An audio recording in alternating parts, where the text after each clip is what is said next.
Hello, good day everyone, and welcome to the Spinnaker Summit 2020. I hope you're enjoying with the great speakers lined up and absolutely wonderful content being shared across here. My name is Siddharth Pareek, and I'll be talking about ethnically sustainable digital transformation. So let's kick off. So this is about me. I work for NatWest Group. More about NatWest Group in a couple of few slides there in the session. I work as the Global DevOps COE practice lead member out there. I'm also the co-author of the white paper on digital skills that was recently published. I'm also board of the expert panel for DevOps Institute, Cloud Creation Council, and DASA DevOps Agile and Skill Association. So this is about me. Let's kick off the session. Technology is has not the ethics. Ethics are the moral principles that govern a person or a group's behavior. So with this, let me introduce about the organization which I represent, which is the NatWest Group. The NatWest Group and its brands are made up of hundreds of past banks. They were all different, large and small, city and country, traditional and innovative, and grew to serve the banking needs of unique communities all over the United Kingdom. Each one has left its mark on our identity today. Each of our brands has its own unique history. So let's talk about the first NatWest or National Westminster Bank, which was launched in 1970 but traces its origin to more than 200 smaller banks founded in communities all over England and Wales. Royal Bank of Scotland, founded in Edinburgh in 1727 and went on to become one of the biggest banks in Scotland. Ulster Bank, established in Belfast in 1836 and subsequently expanded throughout the island. Isle of Man Bank, the first company to be formed under the Isle of Man's Company Act of 1865 and has remained an important part of life on the island ever since. Quotes, the London based private bank established in 1692. Child and Company, the oldest name still trading in British banking, dating back to the 1640s. Drummond's traces its origin to a business founded by London goldsmiths in about 1712. Holt started as an army pay agency in about 1809 and later developed into a bank by introducing banking services for the army officers. Lombard started as a railway wagon leasing company in Rotterdam in 1861. Coming to our 2019 annual report, here is what it looks like. The bank delivered a performance which was generating a pre tax operating profit of over £4.2 billion. We have, as per 2019 annual report, over 7 million digitally active users. And I think with this COVID, with this pandemic happens, this has grown tremendously. We are also becoming more diverse and inclusive bank. Our renewed sense of purpose is reflected in continued efforts to become more diverse and inclusive. We are making progress towards our goal of having at least 30% senior womenship in our top three leadership players in each of our businesses by 2020, and also to be fully gender balanced across the bank by 2030. Knowing what's right doesn't mean much unless you do what's right. That is what Theodore Roosevelt talked about. And with this, let me introduce the term for the session today, the talk today, which is ethics. Ethics is the discipline of making a principled decision between right and wrong, focusing on how persons can behave, not how they behave. And while the subject has struggled in the past to gain recognition from the business community, now things are happily very different. In a highly competitive market where credibility and ideals are now as important as goods and services, ethics is not only an important factor within an enterprise, it represents a key differentiator. So, where does this digital ethics term originated, or where that idea was resonated? In 1985, James Moore wrote an award winning essay that argued for the spatial status of what he called computer ethics as a field of study in its own right. You can pick digital ethics from here on. He defined this as the analysis of the nature and social impact of computer technology and the corresponding formulation and justification of policies for the ethical use of such technology. Hence, the goal of a mature digital ethics is to rest on a form of analysis that can predict or explain the impact of the emerging technologies on society and prescribe policies to ensure socially desirable outcome.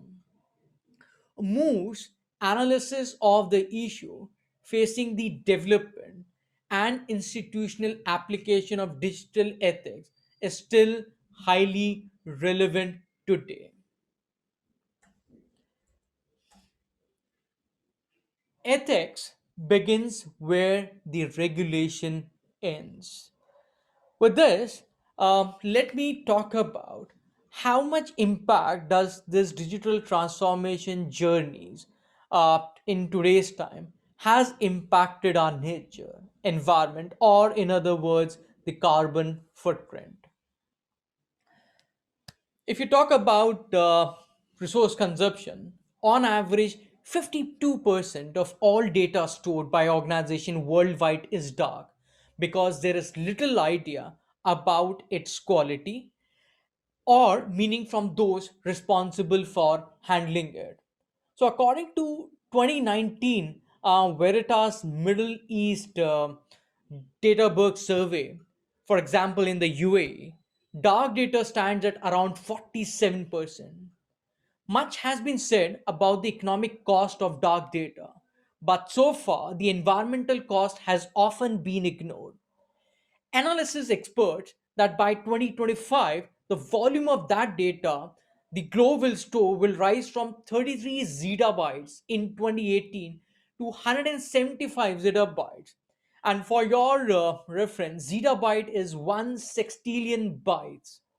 This suggests that there will be 91 zettabytes of dark data in 5 years unless people change their habits, over four times the amount we have now, and all the resources associated and powering the network in which it exists.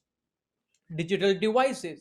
Gartner estimates that there will be approximately over 9 billion connected devices by 2017, and with a number which will expect to rise more than 20 billion by the year end. 70 to 90% of the total pollution caused by a digital device is caused during its manufacture. What this means is that the moment you buy an e-reader, you acquire something that has already caused very significant pollution. It needs to be used a lot before it is better for the environment than reading in print. The email CO2 addition. Every day we send and receive over 125 billion business emails and 117 billion consumer emails with little realization of the pollution this creates. 60% of the emails goes unopened, a carbon footprint of 1.5 million unuseful tons of CO2. Sending an email adds an extra 4 grams of CO2 to the environment, according to the studies by sciences.org. Sending 65 emails is equivalent of driving a car 1 kilometer or approximately zero point 0.6 miles. Putting this into perspective, this is also supported by the servers, routers, and the machine themselves. You'll bring 50 gram of CO2 into the air with an attachment attached.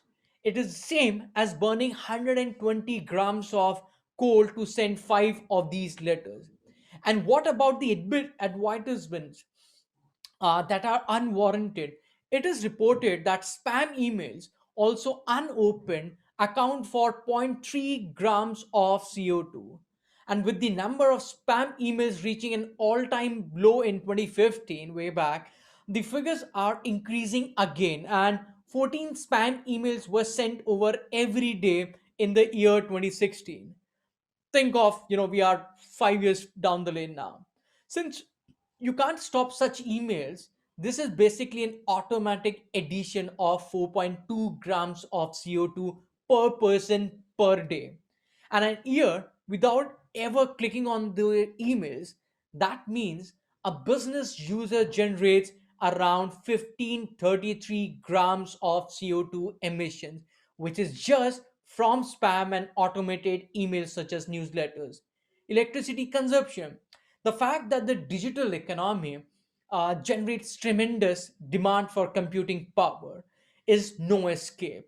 And the powering and the cooling of servers requires enormous quantity of energy. The energy demand of, let's say, the Bitcoin has measured to be approximately equal to 20 megatons of CO2 or 1 million translatic files. The carbon footprints of the song Despicito is typically equal to the annual emission of around 100,000 taxis with almost 5 billion views on YouTube.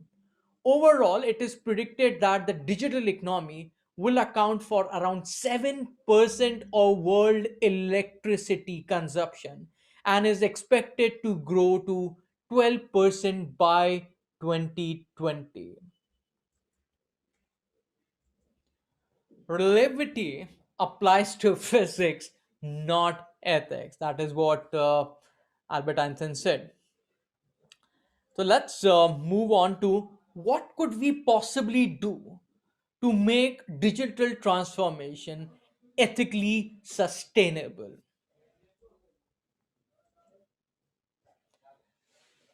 The recent Capgemini Research Institute found out that executives in 9 out of 10 companies agreed that the use of artificial intelligence systems over the last 2 to 3 years has resulted in ethical problems.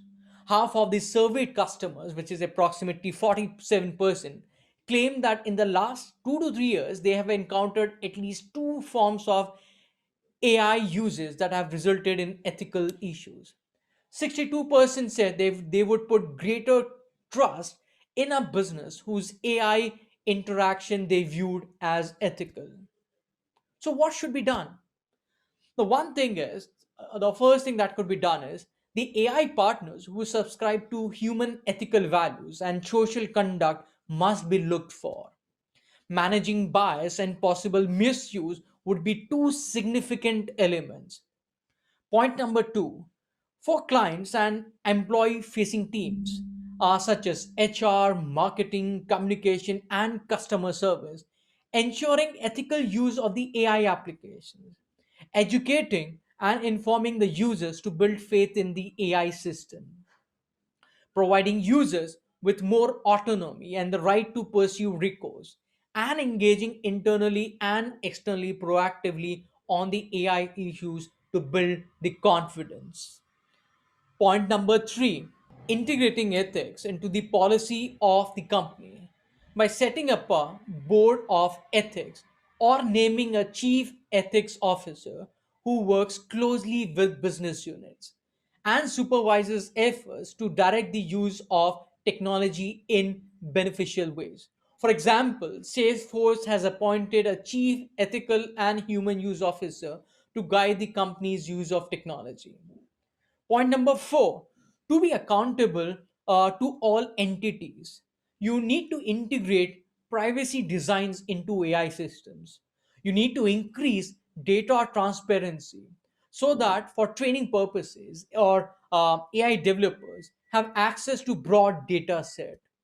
You need to hire ethics to collaborate with the creators of software and corporate decision makers in tandem.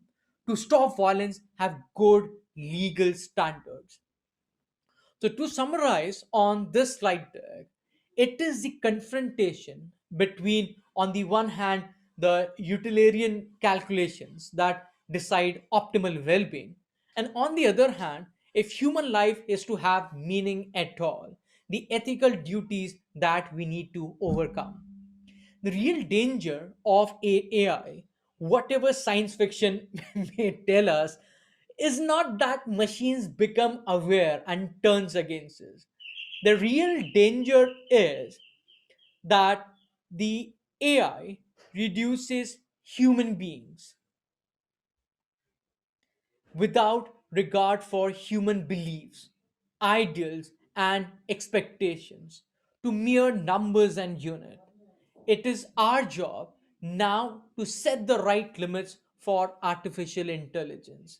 We have to ensure the legal standards and principles are adopted by this most exciting technologies. At its heart, its places human beings. Our future depends on ensuring that tomorrow's AI systems honor the beliefs and values that make them, yeah, us humans.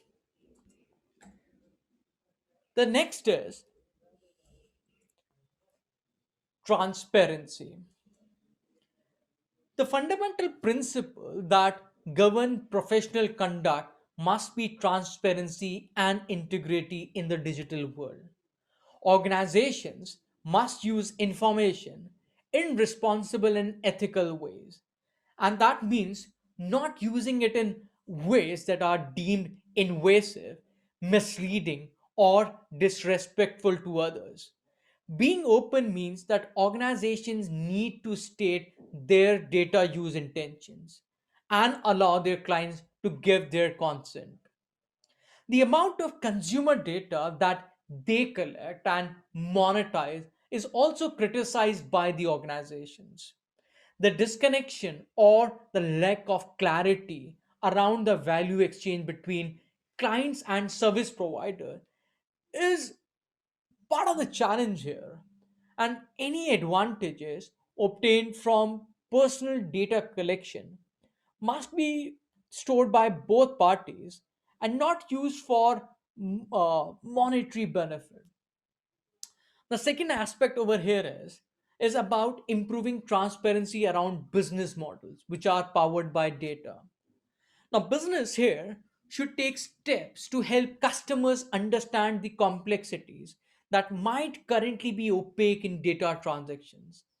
It could help to restore faith to find ways to create a two-way equal exchange of data. Constructive communications with customers on data monetization, for example, can help to bring greater transparency and relationships that are more trusted. So, to summarize, the companies can create trust with stakeholders by exhibiting good conduct proactively and transparently. It doesn't really matter whether people are interested in seeing the money and data behind it or not. Simply recognizing that organizations have open policies create more trust that they are doing the right thing. Transparency goes beyond policies that clarify data collection and use practices. Companies should report the use of automated, let's say, decision systems that impact clients, and when issues arise, should remain concentrated on the client, ensuring both speed and consistency in response. The next is we need to go beyond just compliance. Now, ethical technology knowledge, recognition, and the decision making process should be part of the cultural DNA of the company and not just a compliance or policy practice. It is important that everyone in the company understand possible ethical dilemmas related to technology. Ethical reform drives us into better future, one built on truly ethical businesses. But that isn't a fact. It's pretty hard in truth and need in time. Most of the corporate world has focused around what not to do or how not to get fined for decades. Compliance, if I need to call out in a single word, Every so often, as an afterthought, ethics and its even more murky brother values had a little affection. The USSA's and Tom Shoes of the world found brands that focused on morals and ethics to be exceptions to the law. Not anymore. We are entering an era in which every single businesses must go from self-protective compliance with the check the box to a long-term emphasis on ethics, principles, and compliance. Companies, if they have not already, need to start making the changes now, but it's difficult to adjust in. The other concern is the constant adjustment to federal ethical legislation is one of the key challenges of adhering to the specific norms of ethical behavior. An agile compliance platform ensures you still be prepared to adapt to new laws and keep up with the ethical requirement. So, to summarize, the question that organizations should ask themselves are such as to reduce the cost of compliance, what technology investments are we exploring? How do we use technology to ensure that we comply with our more successful programs? And the last bit is the data protection ethics, which should go beyond the legal requirements. I adore the data. All of us love the data. Without it, there would be no technology, no media, nothing at all. Digital transformation is, in truth, a matter of data and the right information. No one today knows what personal data is stored or processed and what happens to it. Not a market single knows this. You are not me. There is a need for laws and rules, whether you like it or not, since for the right reasons and paying all the attention it needs, we owe to the clients, individuals to value their data and make the right use of it. Since the data is about individuals and about people, since individuals are not data, just as your email address, service tickets, or cases are not. So, a consideration that organizations should take is to employ privacy architects to determine their priorities and the privacy law that they may have to comply with. Compliance with data protection legislations also does not guarantee that digital technologies are used effectively. Ethics, going beyond legal standards, is a far reaching subject. However, enforcing the General Data Protection Regulation, the GDPR, and its roots, let's say, will work as a good entry point for businesses to begin discussing digital ethics. As processes are digitized, concerns eventually arise about the source of the data used, third party data access, data protection, replication, storage, and archiving. Comparison between countries, particularly when it comes to handling personal data, may expose various perceptions of privacy. And this component of the creation of strategies for digital ethics is comparable to the context sensitive adoption of business strategies to conform with the cultural values. This enables the economic objectives of the business to be reconciled with trustworthy and transparent data handling. So, to summarize, the epistemic gravitas and the moral rationale for evaluating and handling digital technologies should be given by a mature field of digital ethics with the aim of maintaining the benefits of digital information while mitigating the potential harm. As new affordances are delivered through digital tools, new ethical dilemmas arise, and a rigorous structure must be available to resolve them. There is an urgent need to build and apply perspectives from this field of research, given the special characteristics of digital technologies, conceptual malleability, transformating effects, and the invisibility factor.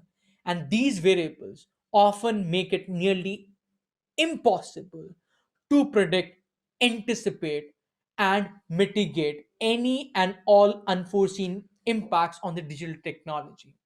Lack of 2020 foresight, however, is not an excuse for letting the steering wheel go. Those in a position to influence and control the course of digital applications have a responsibility to integrate ethics as a main innovation feature.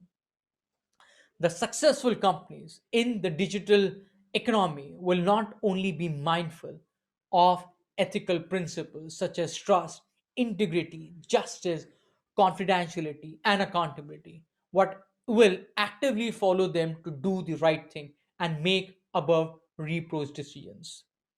And final words, digital transformation will affect all areas of society. And to reach a sustainable, inclusive, and trustworthy outcomes, business will need to be forced for good. So let's strike the conversations. If you have any ideas of how we can drive this idea of ethics into practice within wider community, let's have conversations. If you're looking for some consulting with no cost, just a virtual tea and coffee in this pandemic times to drive it within your organization, do get in touch with me. If you, through your efforts, have gained some successes or you have some failure stories to share across, let's talk, let's have the conversation. And with this, I would like to thank also all these folks on which my talk has been based. Their research has been done on which my this whole presentation has been prepared. So I would like to thank each one of these institutions and the organizations. With this, thank you so much. Have a lovely day and hope you enjoy the rest of the Spinnaker Summit. With this, thank you.